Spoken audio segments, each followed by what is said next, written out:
Bismillah, alhamdulillah, wa salatu wa salam ala ashrafil anbiya'i wal mursalin, nabiyina Muhammad wa ala alihi wa sahbihi wa man tabi'ahum bi ihsan ila yawmiddin. Allahun e falenderojmë, selamet dhe selavatet qofshin për më të dashurin ton Muhammedin sallallahu alaihi wasallam, familjen e tij, shokët e tij dhe gjithë ata që pasojnë atë ditën e ditën e gjykimit. Me lejen e Allahut do të flasim për një poezi madhështore, me një poezi apo poem shumë të dobishme të autorit Ebu Ishaq Ibrahim ibn Mas'ud ibn Sa'id at-Tujibiyu al-Ilbiri. Është një prej dietarëve të kohës së periudhës të Andaluzisë madhështore, i cili ka jetuar në vitet, do të thonë, në shekullin e 4 deri në 5 të Hijretit dhe ka vdekur në vitin 460 pas Hijretit. Në këtë poem autori flet rreth moralit dhe edebeve, rreth akhlakit, rreth disa virtyteve në të cilat muslimani duhet të stolisë vetveten e tij dhe të reflektojë moral të lartë edhe në shoqërinë në të cilën jeton. Para se të fillojmë të flasim për poemën, është e udhës që diskutojmë në përgjithësi për vlerën e moralit dhe vlerën e lartë të edebit në të cilën besimtari, e në veçanti një i ri, një kërkues i dijes duhet të stoliset me të. Fillimisht, besimtari nganjëherë merr dituri dhe përfiton dituri dhe ngritet në gradat e larta të diturisë, mbasi e mëson edhe Kur'anin përmendsh, mëson edhe hadithe nga suneti i pejgamberit sallallahu alaihi wasallam. Mirë po, nëse nuk e stoliset me moralet e larta të Islamit, mund ta privoj të tjerët nga pasimi i vërtetës. Pra me veprat e tij mund ta pengojnë dikën nga pasimi i vërtetës. Andaj besimtari duhet ta pasojë pejgamberin sallallahu alaihi wasallam siç e pason në të jashtëmën e tij edhe të brendshmën e tij. Pra, pejgamberin sallallahu alaihi wasallam Allahu i lartësuar e ka nderuar me dijen e përkryer, me wahi, me shpalljen, me Kur'an dhe me sunet. Ndërkohë, pejgamberi sallallahu alaihi wasallam përveç që ka pas dijen e përkryer, shpalljen, e ka pas edhe moralin e përkryer, që në mënyrë ta përkthejë që të shpallje në realitet. Prandaj edhe ka ndodhur që ka pas prej sahabeve, prej nomadëve beduinëve, të cilët sapo e kanë pa fytyrën e tij, e kanë ditë që është fytyrë e një njeriu të sinqert, që e thotë të vërtetën dhe vetëm me shikimin e fytyrës së tij e kanë pranuar Islamin prej tij, sallallahu alaihi wasallam. Pra, kur është pyetur Aisha radhiyallahu anha, nëna besimtarëve, Allahu qoftë i kënaqur me të, si ishte morali i pejgamberit ton sallallahu alaihi wasallam, si ka thënë, kana khuluquhu al-Quran.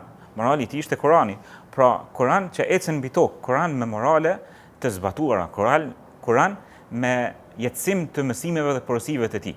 Kjo sa i përket pikës së parë. Pastaj pika e dytë është në lidhje me edebin dhe moralin besimtari, ashtu qysh te aspekti diturisë, disa dije duhet të realizojmë me njëherë, obligimet e ndalesat, dhe disa prej dijeve duhet prej moraleve të larta, prej këshillave, prej edukatave duhet të stoliset pak nga pak, shkallë. Po ashtu, sikurse te dija është edhe tek morali, njëjtë.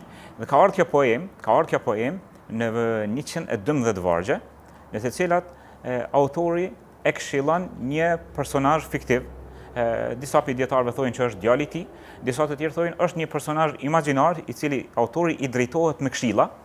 Pastaj, pasi që e këshillon përmes gjuhës së tij ato, atëherë del në personazhin e dytë dhe e këshillon vetveten prej tij. Pra sikur një prind që e këshillon djalin, pas këshillimit të djalit quhet djali e këshillon edhe babën e tij, apo shehu me nxënësin e tij e kështu me radhë. Kështu ndodh një bisedë mes autorit dhe atë që e këshillon për gjysmën e poemës. Pastaj kthehet dhe e këshillon vetveten duke e qortu dhe këtu del në pa bukuria e dijes se besimtari kur ta këshillon dikën e këshillon edhe vetveten fillimisht dhe mundohet ta zbatojë atë çfarë e këshillon të tjetrin para së gjithash. Pra mas pari e vepron vet, pastaj e këshillon tjetrin. Autori, të cilët e përmendëm emrin, al-Ilbiri, apo Ebu Ishaq al-Ilbiri, është poet, dietar i madh, zahid i madh, asket i madh, është prej muhadithëve, është faqih në mëdhëbin Maliki, pra në territorin e Andaluzisë. I atribuohet po ashtu i thuhet Grenati, prej Granatës, se asoj kohë qytetit të njohur në Spanjën e sotme apo në Andaluzinë e atëhershme. Autori në fjalë në këtë poezi, të cilën i ka 112 vargje, i ka rrëdhitur në këtë mënyrë. Në fillim, nëse mundohemi bëni një pasqyrë përgjithshme se çfarë përmban kjo poem, që ta dijmë rëndësinë e saj, mund të ndonë në disa prej temave të cilat do t'i trajtojmë në ditët në vijim. Prej vargjeve të para, prej vargut të parë deri te e pesta, flet në lidhje me njeriu dhe shkujdesin e tij për jetën e kësaj bote. Domethënë në mënyrë që njeriu jepet mas jetës së dunjas dhe harron ahiretin e tij. Pastaj në vargjet në vijim e fton Ebu Bekrin që ky personazhi imagjinar të cilin e këshillon, i thotë që ti përvish marrjes së diturisë, ti përvjell mëngët në nxënien e diturisë dhe ja tregon pozitën madhështore të diturisë, ja tregon fisnikrin dhe ëmbëlsinë e dijes. Pastaj e këshillon se duhet përveç marrjen me dituri, edhe me zbatu diturin, duhet punosh me dituri.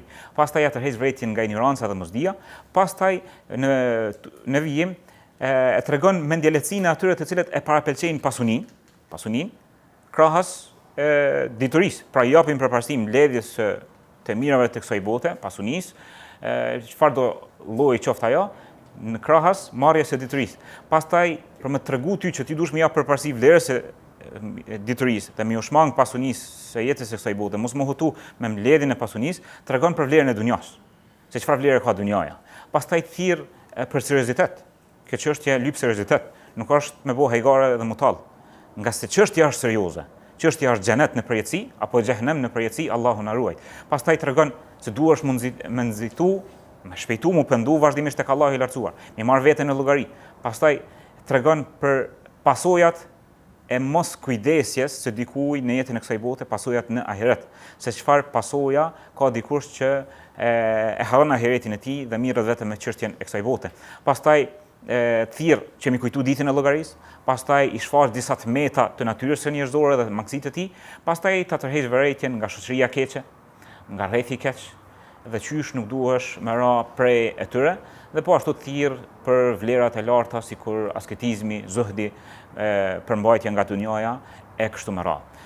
Me bismillah po fillojmë në vargjet e para, në dersin e sotëm do të trajtojmë 5 vargjet e para, ku autori i drejtohet Ebu Bekrit. Pra Ebu Bekri është një personazh fiktiv, një personazh imagjinar, ku gjithë secili prej nesh duhet ta vendosim emrin tonë në vend të këtij Ebu Bekrit. Kur autori i drejtohet me këshilla. Tash dëgjoni çfarë i thot me bismillah autori këtij personazhi. Në vargun e parë thotë tafuttu fuadaka al-ayamu fatta wa tanhitu jismaka as-sa'atu nahta. Koha kalon dhe zemrën ta dupson. Kalimi i ditëve e çasteve trupin ta copton. Ky varg madhështor në të cilin autori e përshkruan shpejtësinë e kalimit të kohës, mirë po bashkë me kalimin e kohës ndodhin edhe disa fenomene. Për këtyre fenomeneve është që trupi yt dobësohet. Madje autori këtu nuk ka thonë vetëm trupi, po ka thonë fuadek, zemra jote. Sikur don më tregu që kalimi i kohës jo vetëm që ta dobëson trupin, po ta dobëson edhe zemrën. Pastaj thot wa tanhitu jismaka as-sa'atu nahta, trupin, koha e këdhënd ta copton sikur se zdruhtari që e copton një dru të tij. E ki pa nëse e merresh zdruhtari dhe copton e gdhen një dru dhe vazhdon me gdhen derisa nuk mbetet asgjë pi trupit të tij. Dhe kjo çfarë do më na tregu autori? Do më tregu që koha kalon shumë shpejt, edhe vdekja është katroket vazhdimisht. Çdo ditë që ka thonë Hasan al-Basri, rahimahullah, ja ibn Adam, o biri Ademit, o njeri, innama anta ayyam, ti je një grumbull ditëve, me kalimin e ditëve, kullama dhahaba yawmak, dhahaba ba'duk. Çdo ditë që kalon është në realitet ka të kalon nga një pjesë e jetës tënde. Për çdo ditë që ka mungohet kalendari, kalon muji, viti, me këta nuk është ka kalon vetëm një histori e viteve, po është ka të kalon jeta jote në realitet. Çdo ditë që të kalon është ka të kalon jeta. Në momentin që ti e kupton që të fakt dhe i bindur në që realitet, tash fillon më këndell. Që ti çdo ditë je duke afër e xhelit tënd, afër marrjes një llogari për jetën tënde. Pra autori po e përshkruan jetën e njeriu sikurse një ndërtesë, e cila me çdo ditë rrënohet nga një blok, nga një kat, nga një pjesë e ndërtesës derisa rrënohet tërsi ndërtesa dhe të takojmë Allahun e lartësuar dhe të fillon jeta e berzahut në varr. Andaj autori na thirr që të kundrojmë, të jemi vetëdijshëm për kalimin e shpejtë të kohës. Sikurse është thënë, është shku një njeri tek Fudail ibn Iyadi dhe i ka thënë, sa vite i ki? Ai i thotë, i kam 60 vite. I thotë subhanallahu, që 60 vite je duke udhëtuar drejt Allahut të lartësuar. Që 60 vite je duke udhëtuar drejt Allahut të lartësuar. E udhëtimi jon drejt Allahut të lartësuar është me zemër. Dhe me kalimin e kohës, ne jemi më afër se cilën vit, se cilën ditë, më afër Allahut të lartësuar. Dhe thot, fillon me kajt. Thot, Fudaili thot, gati jem mri. Dhe ai fillon me kajt. Se tronditet se gati, se dikush që është në përgjumi, është në gjumë, është nga fletë, është kujdesje. Kur dikush i thot, gati mrive, gati e kryve jetën e kësaj bote zgjohu, ai që Allahu i lartësuar jep sukses, zgjohet dhe këndellet. Atëherë pyet, çfarë më bë? Përmesoj ato që ka mbet, Allahu i lartësuar ta fal ato që ka kalu. Përmesoj ato që ka mbet, Allahu i lartësuar ta fal ato që ka kalu. Pastaj autori vazhdon në vargun e dytë dhe thot, më ta shtuam një herë tronditjen dhe zgjimin, që mos më vazhdu edhe pse ti e din që ditët në kalimin e ditëve është ka të hargjohet jeta dhe i ka afrosh afër vdekjes, autori don me ta vazhdu goditjen e dytë dhe thot, wa tad'uka al-manun du'a sidqin. Dhe më të vërtet vdekja ty është ka të tret. Meleku i vdekjes është ka të thirr ty për një ma. Ala ya sahi anta uridu anta. O miku im, o njeri, ty vdekja o ka të thirr. Ty jem ka të lypi, ty jem ka të kërkoj, me emrin mbi emër. Mos e kthe kokën mrapa, se drejt teje u nis. Drejt teje u nis. Autori po do të tregu që vdekja gjithsesi cilit prej nesh është nismë në ardh. Dhe e ka shpreh me fjalët wa tad'uka, po të thirr. Po thuj se, është nis drejt teje, po të sheh dhe po të thirr. E kjo është e vërtetë. Gjithsesi cilit prej nesh nuk kemi shpëtim nga vdekja. Dhe gjithsesi cilit prej nesh herët avon apo në bevasi do të na vden vdekja dhe do të na e merr shpirtin pa na pyet fare. Dhe pa paralajmërim. Paralajmërimi i vetëm është Allahu i lartësuar që na ka bë, duke na thënë kullu nafsin dha'iqatul maut.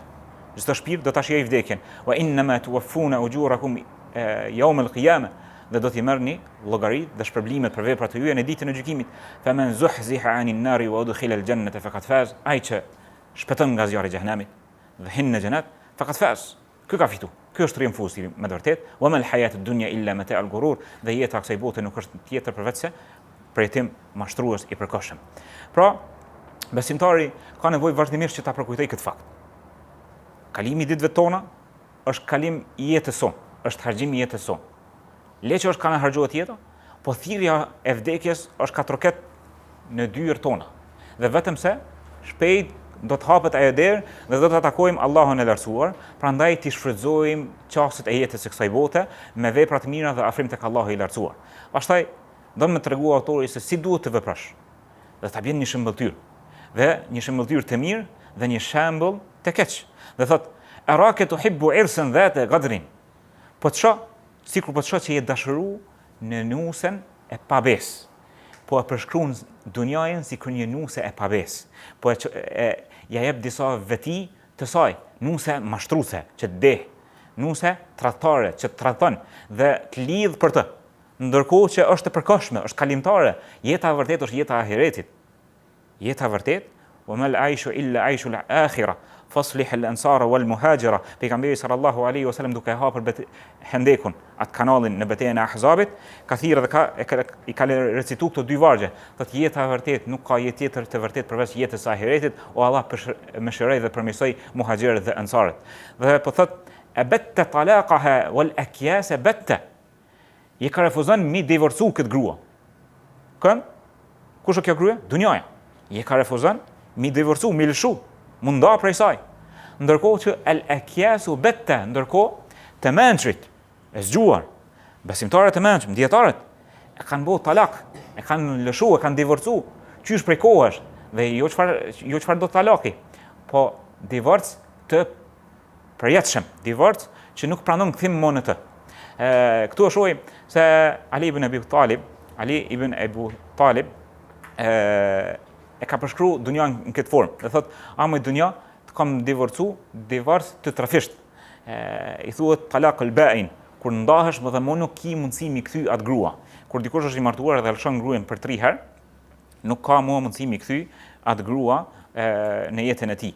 Kështu autori don me na tregu neve se besimtari nuk duhet të lidhet pas jetës së kësaj bote, po duhet ta merr në konsiderat ashtu qysh Allah i lartësuar ja ka jap pozitën e tij. Qysh na ka tregu pejgamberi sallallahu alaihi wasallam për jetën e kësaj bote. Thot pejgamberi sallallahu alaihi wasallam në kuptimin e hadithit që unë i ngjasoj jetës së kësaj bote, i ngjasoj sikurse një udhëtar që hyn në hijen e një pemë, qëndron pak çaste dhe pastaj qohet dhe ngritet. Kaq është përjetimi jonë në jetën e kësaj bote dhe kaq duhet ta trajtojmë edhe ne. Thot pastaj poeti thot dharhum yakulu tanamu ad-dahra wayhaka fi ghatitin biha hatta idha mitta intabahta. Thot autori, thot nga japja jote pas kësaj bote. Je në gjumë dhe po fla gjumë të thellë, gjumë që kërhat. Domethënë asi gjumi që nuk ndin asgjë për rreth teje. Gjumë të thellë që nuk ndin asgjë për rreth teje. Dhe thot autori, hatta idha mitta intabahta. Kur ki me marr vesh për shkak i për rreth teje, atëherë kur do të vdesësh. Sikur se ka thënë njëri, an-nasu mauta fa idha matu intabahu. Njerëzit janë të vdekur, kur të vdesin zgjohen. Çuçi ka për qëllim? E ka për qëllim se njerëzit janë në shkujdesje, janë në gaflet të madh, janë në përgjumje dhe nuk e kuptojnë se ku janë ka përfundojnë. Dhe në momentin që vjen vdekja, zgjohen. Çu zgjohen? E shohin ghaibin, të cilën ju është tërheq vërejtja gjatë jetës së kësaj bote. Në momentin kur i mirë shpirti, shohin me lajket. Pastaj jetën e varrit, pyetjet në varr, e shohin ato përfundimin e tyre ku do ta kenë në zjarr apo në xhenet. Pra vetëm se ka fillu jeta e vërtet e ahiretit. Pra njerëzit janë të vdekur përderisa të vdesin atëherë zgjohen. Kështu autori po thonë na tregu që njerëzit janë në gaflet e duhet të zgjohen. Prandaj e shohim edhe Allahu i lartësuar në Kur'an thot alhaakumut takathur hatta zurtumul maqabir, ju ka hutur rivaliteti, shtimi, garimi për këtë dunja, ndërsa do ta kuptoni kur të shkoni në varre dhe atëherë kur ti vizitoni varret. Pse është përmendur vizita varreve e ju të jeni banor të varreve, hatta zurtumul maqabir. Nga se vizita varrezave nuk është stacioni përfundimtar i joni. Është vizitë në varreza dhe ringjallje dhe pastaj përjetësia në xhenet apo në xhenem. Dhe Allah i lartësuar ka përmendur shprehjen zurtumul maqabir. Derisa ti vizitoni varrezat, atëherë do ta kuptoni. Pastaj Allahu i lartësuar thot një ajet tjetër thot hatta idha jaa ahaduhum al-maut qala rabbi irji'un. Derisa dikuj kur ti vjen vdekja thot rabbi irji'un, kthem të bëj vepra të mira. La'alli a'malu salihan fima tarakt, të bëj vepra të mira në atë që jam treguar i manget. Dhe ja na jemi gjallë hala, mund të bëjmë vepra të mira. Prandaj besimtari aq më shumë që është i bindur në vdekje, që ka me vdekje dhe ka me dhënë llogari, aq më shumë do t'i përmirësoj veprat e tij. Momentin që vren tek vetja jote plagështinë e vepra të mira. Vren që vetja jote është nga shumë ka dembelia, atëherë zgjoje me përkujtim të vdekjes. Zgjoje me realitetin e vdekjes. Me vizitë të varrezave, me vizitë të ndonjë të afërmit që të vdes, apo me vetëm mundal dhe me meditu rreth vdekjes. Kjo është ajo që të zgjon më së shumti që ti përvishesh punëve të mira. Allahu i lartësuar thot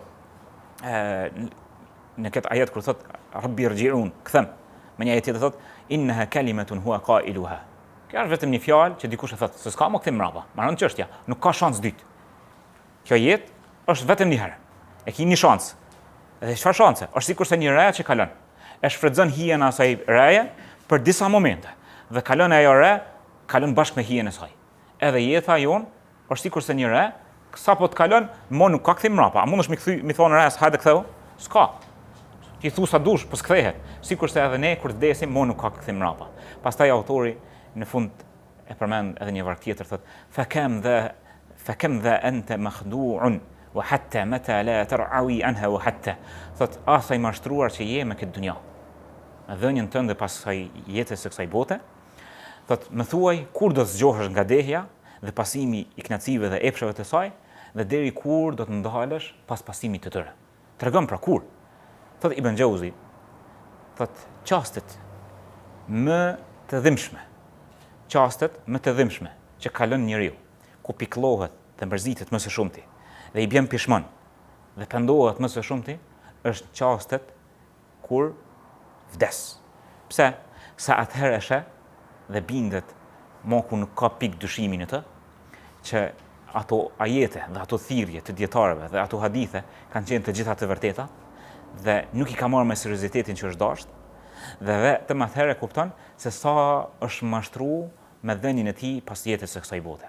Prandaj besimtari duhet ta shtoj bindjen e tij në takimin me Allahun e Lartësuar, në bindjen e tij në ajetet dhe hadithet të cilat thrasin që të meditojmë për vdekjen dhe për takimin me Allahun e Lartësuar dhe ta sheh pozitën e vërtetë të jetës së kësaj bote dhe ta shfrytëzoj çdo çast në përfitim çka e afron tek Allahu i Lartësuar dhe e mbron nga dënimi i tij dhe lutim Allahun të na lehtësoj shpjegimin e kësaj poeme madhështore dhe të na mundsoj që të lisemi me porositë dhe moralet e saj dhe të na shtoj dije të dobishme. Subhanakallahumma bihamdik la ilaha illa ant astaghfiruka wa atubu ilaik.